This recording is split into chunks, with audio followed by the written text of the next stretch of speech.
O objetivo dessa aula é a gente entender a definição de função cosseno. Então, título da aula aqui, função cosseno. Olha só. Podemos associar um número real x qualquer ao cosseno de um arco que mede x radianos. Ou seja, associar x ao cosseno de x. Pega aqui, ó, para x igual a π sobre 2, ou seja, para x igual a 90 graus, né? Por exemplo, associamos o número 0, porque o cosseno de π sobre 2 é 0, certo? Então, ó, isso aqui é uma introduçãozinha, né, ao que a gente faz na função cosseno. A gente associa, né, os valores de radianos para o cosseno, né, que aí forma o cosseno de x, e o x são os valores dos arcos, né, os valores dos ângulos que a gente quer. A gente associa então esses valores ao cosseno. E aí a gente obtém os valores. Como aqui, por exemplo, a gente pegou o cosseno de π sobre 2 e a gente viu que ele vale 0, certo? Então, vamos ver a definição aqui agora de função cosseno. Olha só. Definimos como função cosseno a função f definida nos reais em reais, que a cada número real x associa o cosseno de um arco de x radianos, ou seja, a cada x associa cosseno de x. E aí eu fiz a representação aqui no diagrama de Venn, né? Fica bem mais fácil a gente conseguir entender aqui no diagrama. A função cosseno, ela é uma função que tem o seu domínio nos números reais e o contradomínio também nos números reais. Então a gente não tem nenhuma restrição que a gente possa colocar ali no x, né? Você consegue calcular x para qualquer valor, certo? Qualquer valor real. Então, ó, a gente tem aqui o x saindo do conjunto do domínio, né, ó, e indo ali para o contradomínio como sendo cosseno de x, né? A função transforma o x em cosseno de x, certo? E aí, de novo, eu fiz a representação aqui, ó, com a imagem dentro do conjunto do contradomínio. Por que isso? Porque você tem que lembrar da definição de imagem, né? Qual que é a definição de imagem? São todos aqueles elementos do contradomínio que tiveram um correspondente no domínio. Essa é a definição mais precisa que a gente tem de imagem, tá? Mais precisa não, a mais simples, né? A definição mais simples que a gente tem de imagem. Imagem são todos aqueles elementos do contradomínio que tiveram um correspondente no domínio, tá? Tomem cuidado com as definições, com as coisas, porque às vezes parece que não é algo interessante a gente guardar, mas é, tá?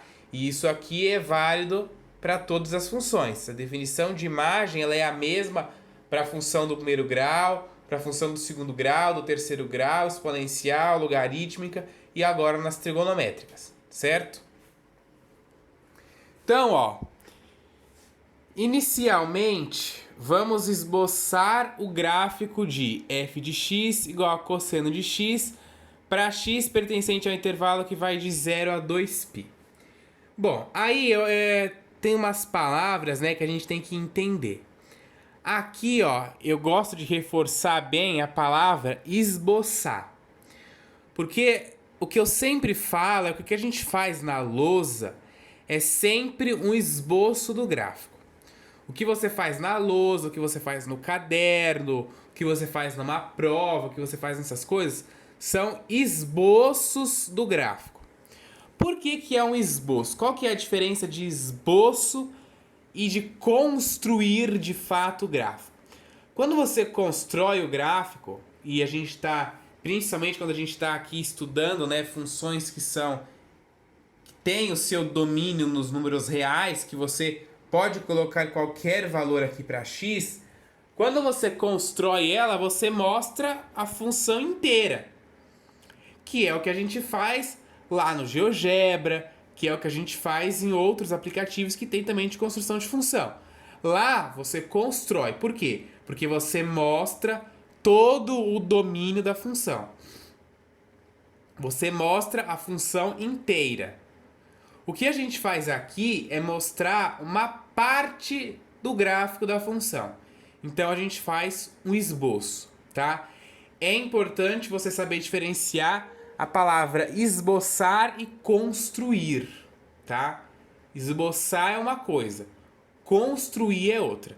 Geralmente não tem como a gente construir gráficos de funções no caderno na lousa, porque não tem como eu pegar o gráfico da função aqui e desenhar na lousa inteira, né, ó, todos os todo o domínio do gráfico. Não dá para fazer isso, tá? Então é interessante a gente saber aí diferenciar essas coisas. Então, a gente vai usar aquela mesma ideia que a gente usou em todas as funções. Primeira coisa que você faz para poder esboçar o gráfico da função cosseno de x é montar uma tabelinha. Você vai montar uma tabela com 3 colunas, certo? Com 3 colunas.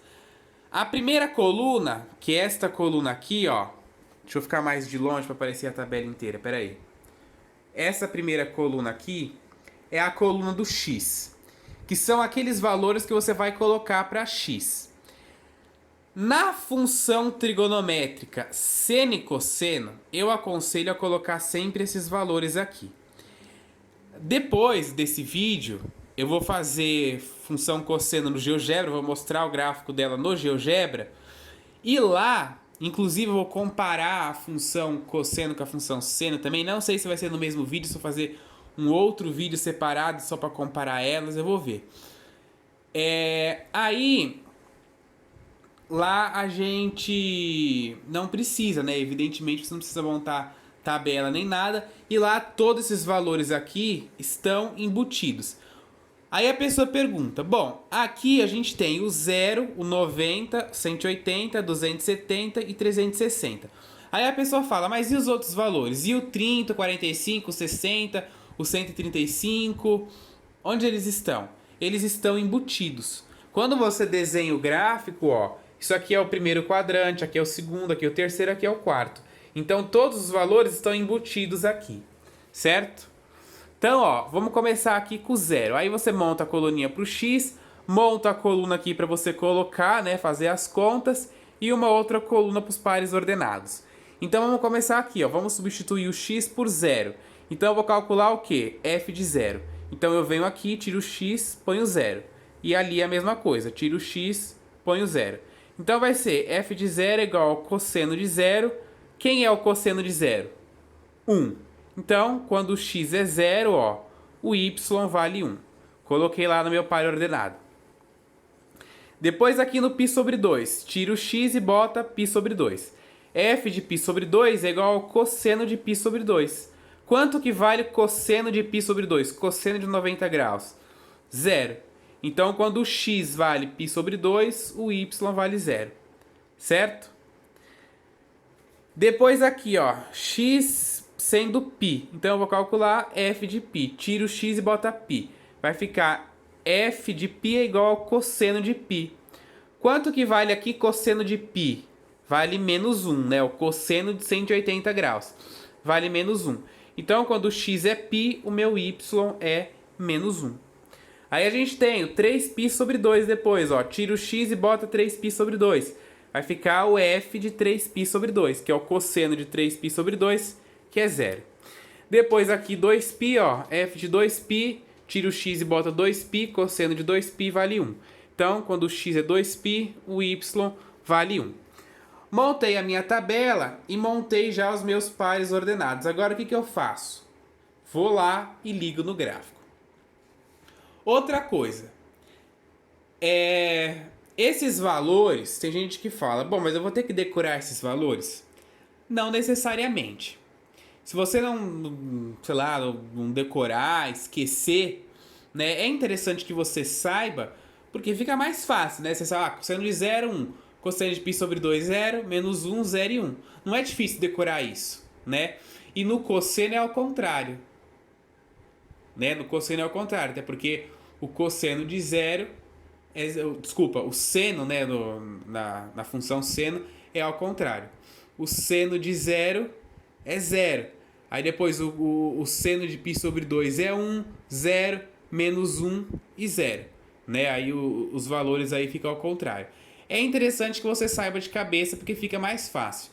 Mas se você não souber, recorre sempre aqui ao ciclo trigonométrico. Ó. Desenha o eixo do cosseno, eu coloquei aqui em vermelhinho, ó, que é onde a gente olha para o cosseno.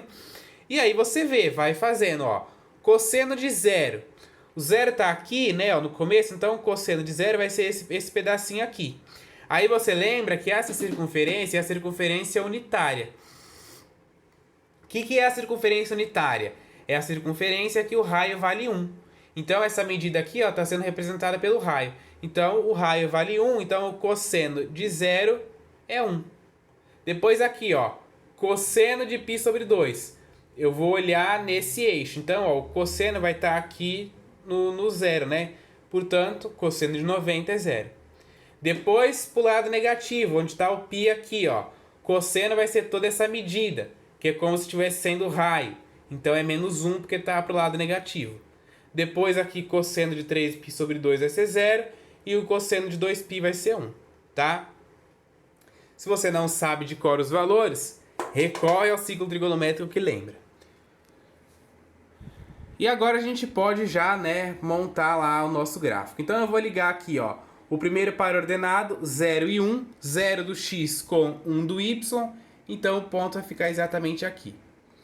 O próximo é o π sobre 2 e o 0, então o ponto vai ficar exatamente em cima do π sobre 2. Depois é o π e o menos 1, então o π, ó, vai estar ligado aqui com o menos 1. Depois é o 3π sobre 2 e o 0, então o ponto vai ficar exatamente em cima do 3π sobre 2.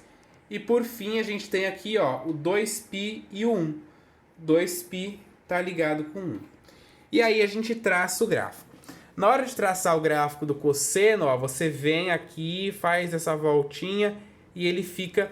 Não fica uma parábola, tá, gente? Não fica uma parábola. Você tem que fazer essa voltinha aqui oval, porque isso é uma onda, né, ó. Isso aqui, ó, vocês vão ver lá no GeoGebra. Isso aqui continua, tá? Ó, isso daqui é uma onda. Então você não pode fazer igual como se estivesse fazendo uma parábola, né? Você não pode pegar e fazer isso aqui, como se fosse uma parábola. Porque isso daqui é uma função do tipo y igual a x ao quadrado, né? E isso daqui é uma função do tipo y igual a cosseno de x. Então, não confunda. Tô falando isso daqui por quê? Porque eu já vi bastante gente fazer isso. A pessoa vem aqui, ó, ela começa daqui do ponto e aí ela faz um U, parecendo o U lá da parábola. E não é, tá? Então, tomem cuidado aí na hora de ligar os pontos e fazer corretamente para representar uma onda.